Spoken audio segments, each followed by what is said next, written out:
Alright, we got 3 packages arrived today. A 4th one was shipped on Sunday and said it would arrive today, but it showed up in San Antonio a couple hours ago. So while it's technically possible, I just don't see Amazon going out of their way to make sure it goes straight here, especially since it is 3 minutes until 8, so they're not. Oh look, this is the non-anime stuff. Game of Thrones Season 6 and Finding Dory. There's a little more tape on here than I thought. So, Ultimate Teacher Otaku thingy is probably going to just be in next week's update, which I guess is fine. This week's actually decently sized. Of course, it's not the size, but what you do with it that matters. I haven't seen one of these in a while.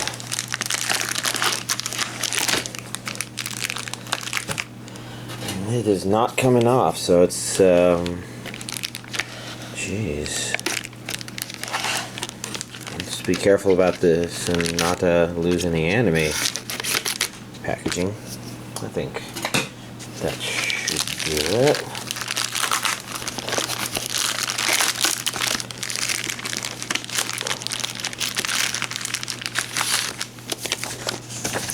I'm not even quite sure what this is or means.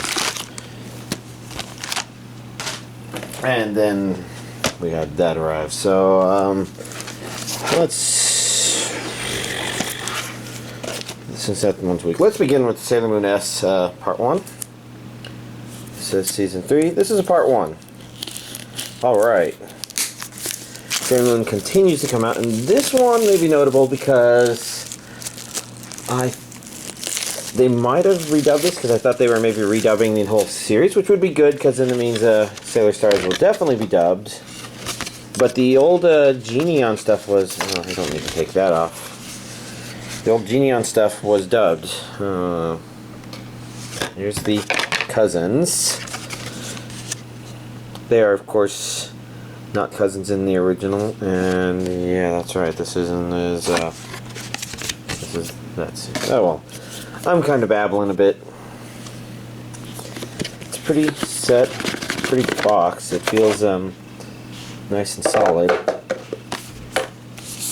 Kind of like, maybe I haven't seen too many solid box sets in a while. So here at disc 1, episodes 90 to 96, 97 through 102. See a Blu-ray, 103 to 108, disc 3, Blu-ray. I see region A there, so we're hoping for this to not be regionized for some reason. Well, unfortunately. Huh.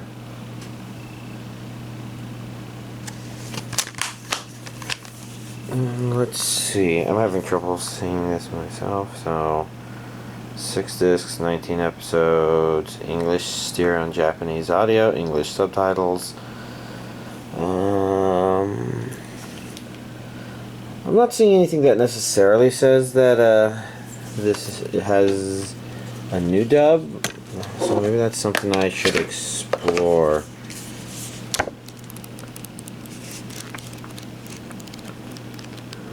A lot of neat stuff in there.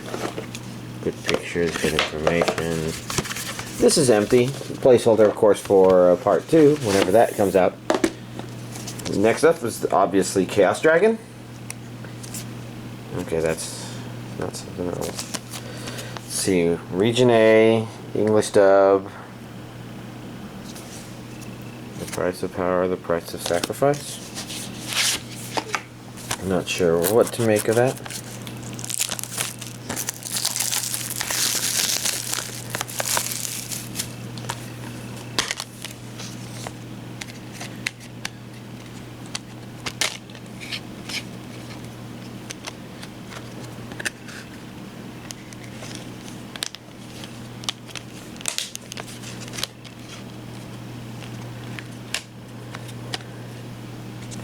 Yeah, stuff. Person.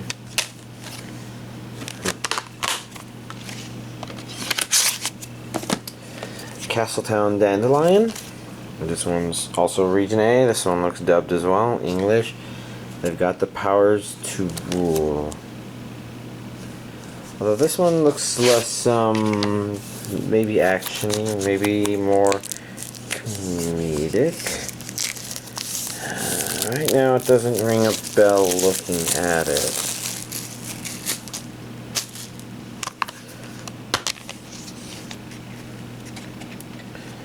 DVD 1, DVD 2, Blu-ray 1.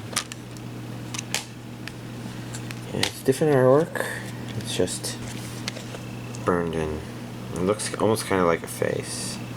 I mean, like eye and mouth, and not the actual faces of the characters in there. Kind of hard to tell what kind of show this will be like.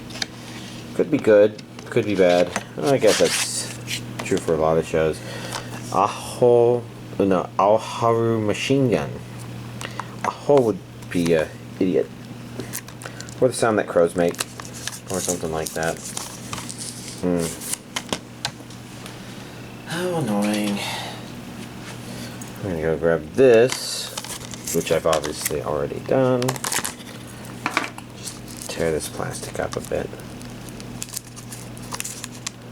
I guess this is come loose. That's the opening point.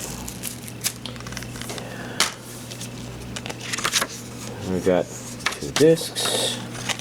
I guess I probably shouldn't go too far with this because I'm going to probably compare the image art. But real quick, Region A, English dubbed, which is not as common for a Sentai Filmworks release. Not unheard of. They've released more dubs than Funimation has released subs only. But they're working with them. I have no idea what this is about. A host, ex-Ming high school student with a secret, which could be actually good. So let's see. Shared disc. It looked like the first and the last. Yeah, the first are the same, and the last are the same. So that's how they distributed the disc art this time. That's kind of a question every time Sentai Filmworks DVD Blu-ray release. And then last but not least, we've got Charlotte Volume 2, which has episodes 8 through 13, which I think finishes off... Does it finish off this series, or is it a season? I think it finishes off this series. And I think this is what I want to watch once I finish with what I'm currently watching. But admittedly,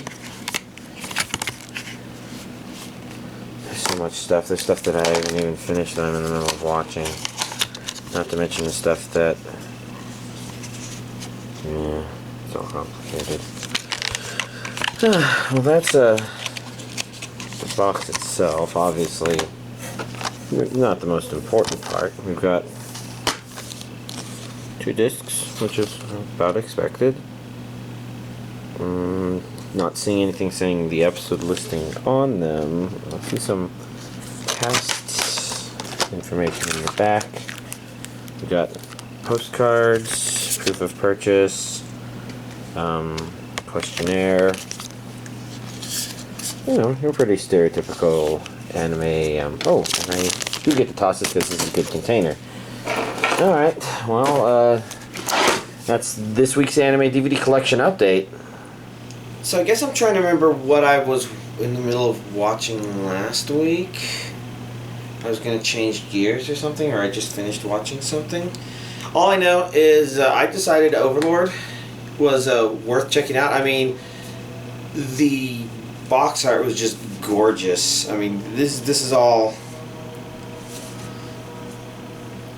I don't know. It stood out, and I'm actually really glad I watched it because I really enjoyed it. If there's any problem with it, it's that this is obviously not long enough. But I'm pretty sure anybody else who's a fan of the series kind of thinks the same thing. Based on the pacing, I kind of felt like maybe an ideal length for this would be about 3 times this, at about like 39 episodes. I kind of had this vague idea of a couple of story arcs that they could go down, keeping the anime still very interesting without, retreading old ground or anything like that.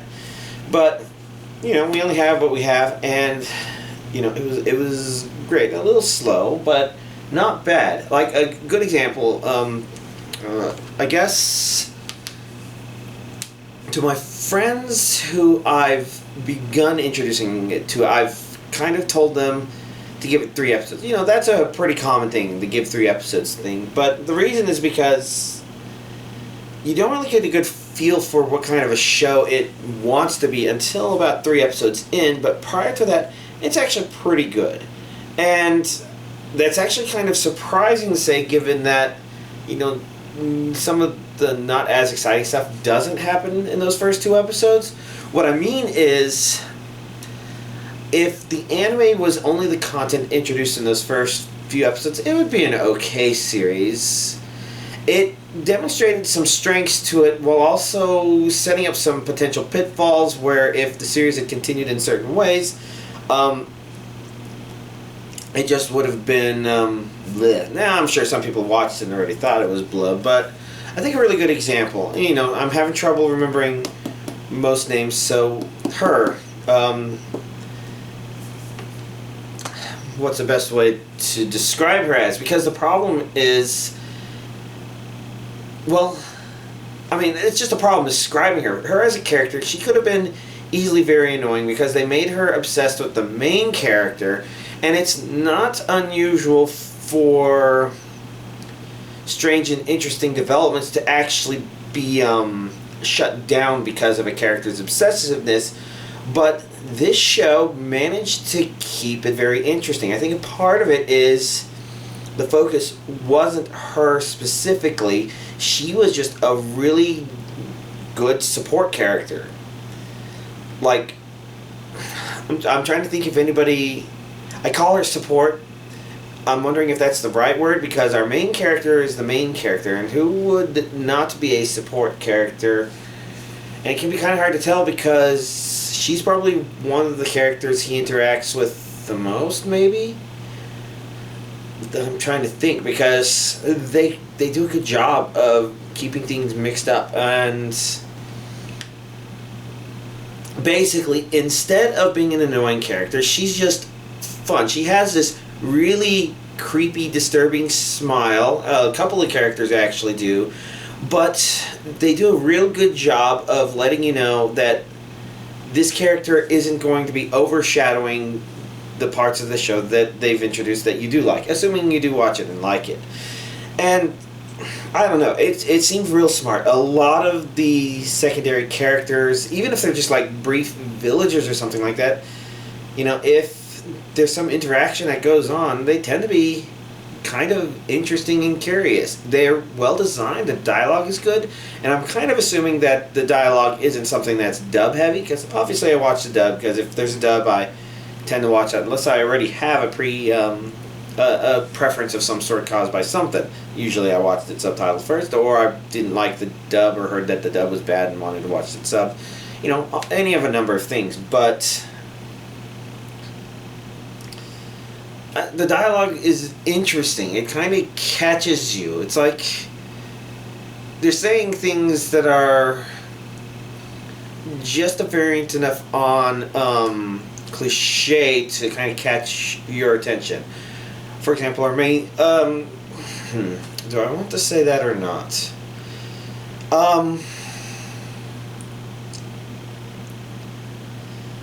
I don't know. It's like little subtle things. The characters are interesting. Everything about it was great. Even when it went to the final story arc where it's like, I'm not sure if I like where this story's potentially going, just because it's a common pitfall that creators tend to set up for maybe directors. I don't know. Where...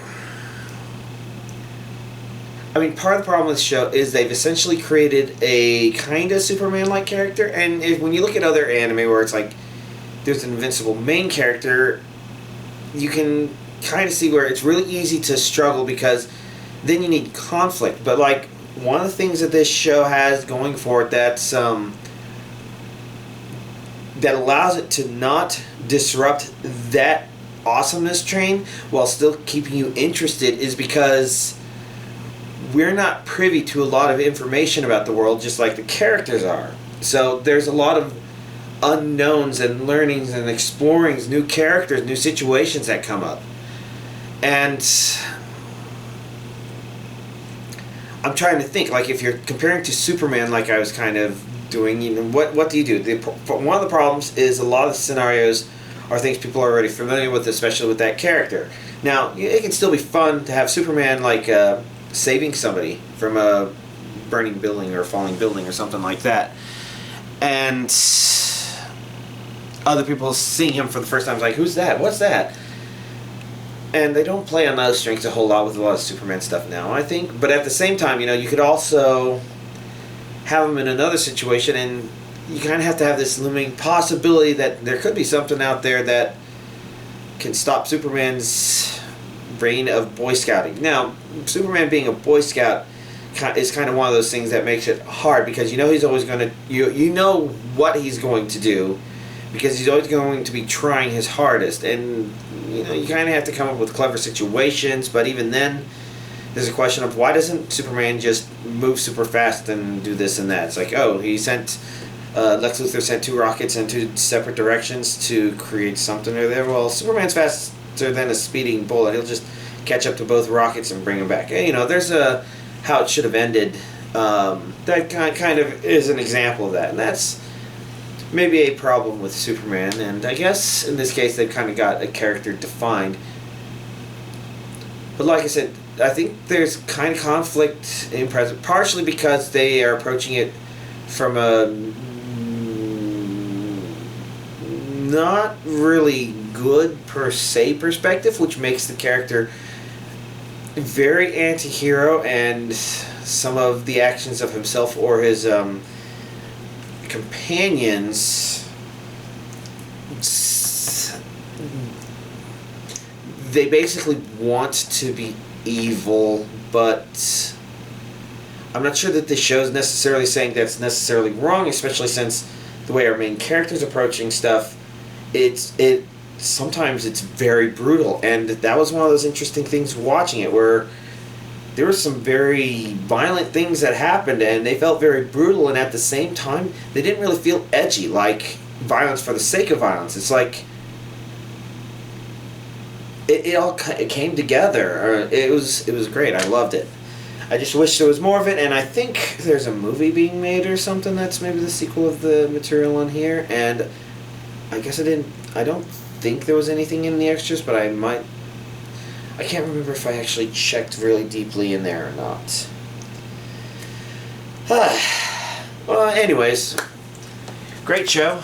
If there's any reason it wouldn't be on a personal favorite, it's because it's just, you know, like a top 20 or something like that. I guess it's just because I have to decide if the lack of some sort of closure is more than made up for by just how well put together each of the story arcs are, and how great it was to even just rewatch the first 7 episodes with a friend after I had only gotten 9 episodes in and a couple of minutes into the 10th episode, because it was good. I loved everything. Other than that, I moved on to Strike the Blood. I kind of figured, since a lot of discotheque Eastern Star stuff came out last week, I should choose something, and you know, something from theirs, which there's a part of me thinking that going from Overlord, I really should have gone just completely the other direction with something like a rewatch of Strawberry Marshmallow, which I was kind of pondering doing. I don't know if that would have been more effective or not, but especially since this one talks about overwhelming vampire power, and I'm like, well, I just watched a show that did it really, really, really well. I somehow doubt this one would do it as well, since there are a lot more cliche, stereotypical sorts of things in here. It's constantly at a good potential point. So, I'm saying, I guess I need to transition to some of my trepidations going into this, and it's been a mix, but not necessarily because it's badly put together per se. I really hate most of the support cast in this one. Mostly because once they introduced the purple girl who's the friend of her, it kind of slipped over a tolerance boundary where this is one of those stereotypical shows where any situation he ends up in that's perverted or called perverted or whatnot, regardless of whether or not it was actually his fault, he gets blamed for it and attacked and hit, and I think it was mostly tolerable. It just reached a level when her friend came in, and she's the kind of piece of shit who doesn't try to verify reality. She just assumes things and attacks out of the blue because of her wrong assumptions, and she's just a pathetic piece of crap. And other people are kind of, slightly on that assuming side, but I took a small break because of that. But outside of that, well, it's definitely no Overlord, but I'm kind of curious where they're going with everything.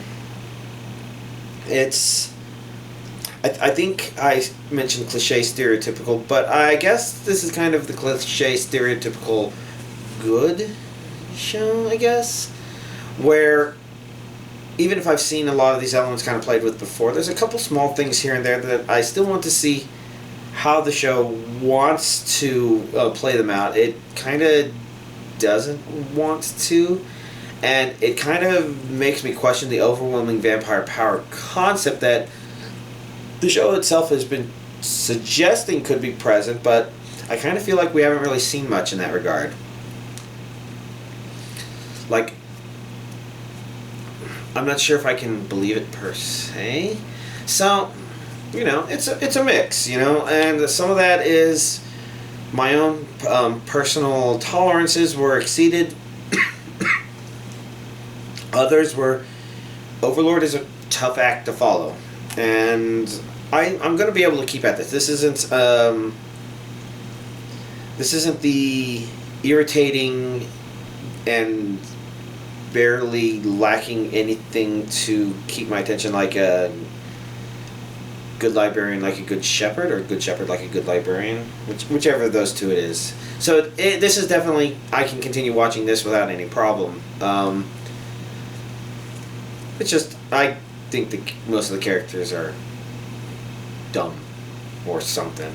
I don't know. Let's see. Outside of that, I did finish watching Katanagatari, which is kind of notable because in this situation, we rewatched the last... Well, for me it was a rewatch. For him it was watching it the first time. The last 6 episodes of it. And I don't remember those as strongly, so it was kind of good revisiting it, remembering how it unfolded, the things that happened, and Katanagatari is just a really good show. Now, what can I say about it? No, it's just solid. It's interesting artwork, interesting characters, interesting character developments, a lot of meta humor because it kind of understands what it is and what it's doing, and it's bringing the audience in on that joke so that it's not an in-joke, but it includes the audience, and then fun beginning, fun ending. Yeah, Katanagatari was great. So, outside of that, today is the 15th, so that means I need to pre-order next month's anime. What is next month? It's December. Wow, where did the year go? So, hopefully I'll remember to do that before next week. Really, I should want to do it tonight. It's just starting this so late means a late dinner, and then late grocery shopping, and lots of late stuff. But, have to do it. So y'all, have a nice week.